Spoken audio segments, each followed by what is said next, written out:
पत्थरों को भगवान मानकर पूजने वाला व्यक्ति कैसे बन गया महान संत एकनाथ। नमस्कार मित्रों, इस धरा पर जो भी व्यक्ति आया है उसे जाना है, अतः यह सृष्टि अंतिम नहीं है। हाँ, एक ठहराव अवश्य है। यहाँ आकर मनुष्य स्वयं की पहचान करने का प्रयास करता है। जो इस अलौकिक कार्य में सफल हो जाता है वह दिव्य आत्मा कहलाता है और दुनिया उसे संत महात्मा की उपाधि देती है। भारत देश में संतों महात्माओं की एक लंबी परंपरा रही है। ऐसे ही एक संत का नाम है एकनाथ जी महाराज। आइए जानते हैं कैसे एकनाथ जी महाराज ने स्वयं को जाना और दिव्य ज्ञान को प्राप्त किया। भारत के महाराष्ट्र राज्य में 16वीं शताब्दी में संत एकनाथ का जन्म हुआ था। बचपन में ही इनके माता पिता का स्वर्गवास हो गया था।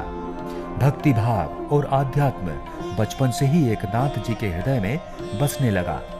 वे कहीं से भी कोई पत्थर ले आते और उसे देवता मानकर उनकी पूजा करने लगते। एकनाथ जी 12 वर्ष की आयु में संत जनार्दन से दीक्षित हो गए तथा 18 वर्ष की आयु तक गुरु के सानिध्य में रहकर एकनाथ जी ने अपने आध्यात्मिक ज्ञान का विस्तार किया तथा अनेकों प्रकार के अध्ययन में लीन रहे। इस बीच ईश्वर की साधना उनका नित्य कर्म रहा करता था। अध्ययन पूर्ण होने के पश्चात वे अपने गुरु की आज्ञा अनुसार तीर्थाटन से लौटने के पश्चात गिरिजा देवी से उनका विवाह रचाया गया।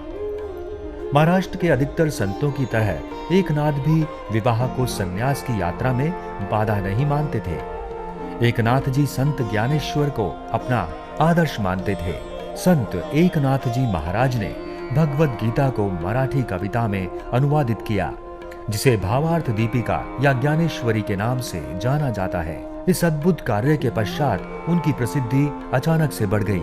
लोग इनके लिखे का पाठ किया करते। हालांकि मुगल राजाओं ने जब महाराष्ट्र पर आक्रमण किया था तब इस अद्भुत रचना के कई भाग खो गए थे। वे एक विलक्षण रचनाकार थे। उन्होंने कई ग्रंथों की रचना की थी। एकनाथ जी ने महान ग्रंथ भागवत पुराण का मराठी में अनुवाद किया था, जो एकनाथी भागवत के नाम से प्रचलित है। इसके अतिरिक्त उन्होंने रामायण का भी अनुवाद किया, जिसे भावार्थ रामायण के नाम से जाना जाता है। संत एकनाथ जी वर्ण से ब्राह्मण थे, लेकिन जातियों में होने वाले भेदभाव उन्हें झकझोर जाते। उन्होंने जाति प्रथा के विरुद्ध आवाज उठाई, जिसके फलस्वरूप उन्हें कई कष्ट भी सहने पड़े।